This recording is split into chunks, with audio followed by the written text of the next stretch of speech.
Good morning, everyone. Hope you all are doing good. Today I am going to record a lecture. It is just like a revision lecture so that you can cope up with your flow. So here I am going to explain about conductors and insulator. As we was studying about electric currents and effect, so that's why I am taking the topic conductors. Now conductors क्या होता है? Conductors ऐसे substance होते हैं जो कि अपने अंदर से इलेक्ट्रिक करंट को पास होने देते हैं. तो कोई भी सबस्टांस अगर अपने अंदर से इलेक्ट्रिक करंट को फ्लो होने दे रहा है तो वो क्या कहलाएगा? कंडक्टर कहलाएगा. कंडक्टर के अगर हम एग्जांपल ले कि सर ऐसे कौन कौन से सबस्टांस हैं जो कि अपने अंदर से इलेक्ट्रिक करंट को पास होने देते हैं, तो मेटल्स जो होते हैं, मेटल्स जो है होते हैं वो इलेक्ट्रिक कंडक्टर, जो इलेक्ट्रिक करंट के गुड कंडक्टर्स माने जाते हैं. मेटल्स इलेक्ट्रिक करंट के गुड कंडक्टर्स क्यों माने जाते हैं यार? क्योंकि ये इलेक्ट्रिक करंट को अपने अंदर से फ्लो होने देते हैं. अब मेटल्स के एग्जांपल क्या क्या हो जाएंगे? जैसे कि कॉपर हो गया, एल्यूमिनियम हो गया, सिल्वर हो गया, आयरन हो गया. ये सारे ऐसे एग्जांपल्स हैं जो कि मेटल्स के हैं. और ऐसे तो मेटल्स बहुत सारे हैं, लेकिन ये कुछ एग्जांपल्स लिखे हैं जो कि हम लोग कंडक्टर्स के फॉर्म में हम लोग पढ़ते हैं. आप लोग को मालूम होगा हमारे घरों में जो इलेक्ट्रिकल वायरिंग होती है वो कॉपर की होती है, एल्यूमिनियम की भी वायरिंग हम लोग करते हैं. अगर हम बात करें कि सर इनमें बेस्ट कंडक्टर कौन है, तो सिल्वर जो है वो बेस्ट कंडक्टर कंसिडर किया जाता है. लेकिन सिल्वर बेस्ट कंडक्टर है लेकिन हमारे लिए पॉकेट फ्रेंडली नहीं है, इसीलिए हम अपने घरों में सिल्वर का इलेक्ट्रिकल वायरिंग नहीं करते क्योंकि वो महंगा पड़ेगा. तो हम लोग क्या करते हैं, चीप एंड बेस्ट मेटल को पिक करते हैं, दैट इज कॉपर. तो आई होप आपको कंडक्टर समझ में आया होगा. कंडक्टर के बाद अगला हमारा टॉपिक है इंसुलेटर. इंसुलेटर क्या होते हैं? ये ऐसे सबस्टांस होते हैं जो कि अपने अंदर से इलेक्ट्रिक करंट को फ्लो नहीं होने देते हैं. ये इनके एग्जांपल्स क्या हो जाएंगे? इनके एग्जांपल्स हो जाएंगे प्लास्टिक, रबर, वुड. ये सारे हमारे जो है ना इंसुलेटर्स में आते हैं. तो प्लास्टिक, रबर, वुड ये सारे इंसुलेटर है. इंसुलेटर क्यों है? Because they are not allowing electric current to pass through them. तो आई होप आपको कंडक्टर और इंसुलेटर समझ में आया होगा. अगला जो हमारा टॉपिक है, क्योंकि चैप्टर का नाम है इलेक्ट्रिक करंट, तो हम लोग थोड़ा इलेक्ट्रिक करंट के बारे में समझ लेते हैं. अगर मैं इलेक्ट्रिक करंट की बात करूं तो सबसे पहले मुझे ये आपको बताना पड़ेगा कि करंट का मतलब क्या होता है. करंट का मतलब होता है फ्लो. फ्लो मतलब बहना. अगर हम if I am talking about water current, it means that water is flowing.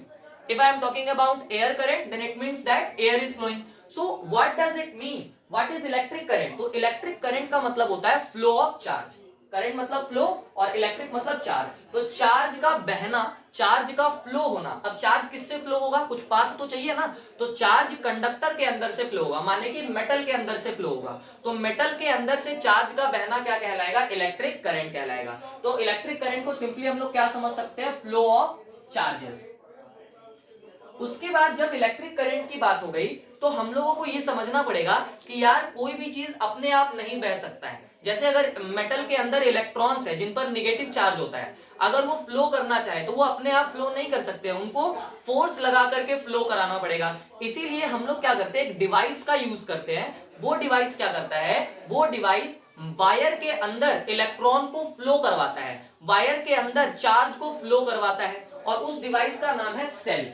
तो सेल है क्या? सेल एक ऐसा डिवाइस है जो कि अपने अंदर के केमिकल एनर्जी को, है ना, इलेक्ट्रिकल एनर्जी में कन्वर्ट करने में मदद कर रहा है. या सिंपली हम लोग ये समझेंगे कि सेल ही ऐसा डिवाइस है जो कि मेटल के अंदर से चार्ज को फ्लो करवा रहा है. आई होप सेल आपको समझ में आया होगा. तो सेल है क्या? Device that convert chemical energy into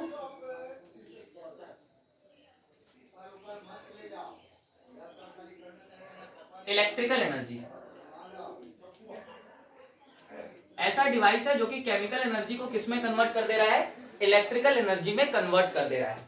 अब अगर हम बात करें कि बैटरी क्या होता है, तो जब आप सेल को एंड टू एंड कनेक्ट कर देंगे. एंड टू एंड कैसे कनेक्ट करना है?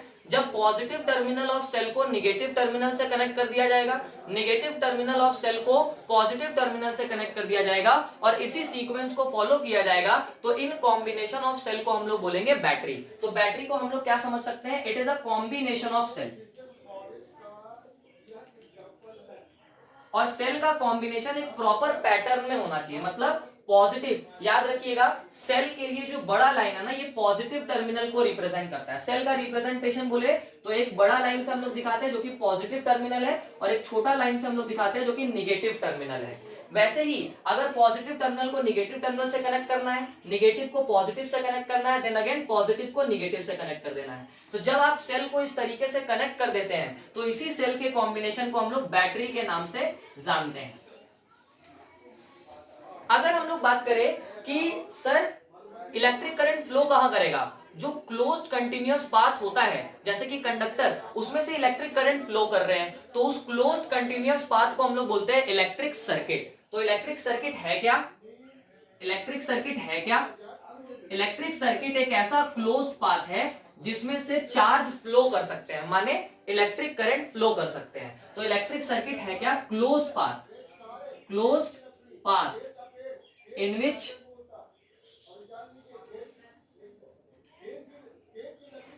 charge can flow, charge can flow। Close path है जिसमें चार्ज फ्लो हो सकता है, उसको हम लोग किस नाम से जानते हैं? उसको हम लोग इलेक्ट्रिक सर्किट के नाम से जानते हैं। अब सर्किट में अलग अलग तरह के कंपोनेंट हम लोग यूज करते हैं। कुछ कंपोनेंट्स को मैंने यहाँ डिस्कस कर दिया, जैसे कि सेल है, बैटरी है। कुछ कंपोनेंट्स और भी होते हैं जो कि हम लोग इलेक्ट्रिक सर्किट में इस्तेमाल करते हैं। जैसे कि मान लीजिए अगर मुझे एक बल्ब को ग्लो करवाना है with the help of cell, तो मैं सेल को बल्ब से कैसे कनेक्ट करूंगा? कनेक्टिंग वायर से कनेक्ट करूंगा। वो वायर मेटल का बना होगा, कॉपर हो सकता है, एल्यूमिनियम हो सकता है। तो यहां से कनेक्टिंग वायर क्या है, जो कि इलेक्ट्रिक सर्किट में बल्ब को किससे कनेक्ट करने में मदद कर रहा है? सेल या बैटरी से कनेक्ट करने में मदद कर रहा है। अब अगर मैं बल्ब को ऑफ करना चाहता हूं तो सर्किट को ब्रेक करने के लिए एक और डिवाइस आता है जिससे मैं करंट का फ्लो स्टार्ट करवा सकता हूं या करंट का फ्लो स्टॉप करवा सकता हूं। उस डिवाइस को हम लोग जानते हैं स्विच के नाम से। तो स्विच है क्या? स्विच एक ऐसा डिवाइस है जो कि किसी भी इलेक्ट्रिक सर्किट में करंट को फ्लो करवा सकता है या करंट के फ्लो को बंद करवा सकता है। मतलब it is a device which is used to break the electric circuit. It is a device which is used to break the electric circuit।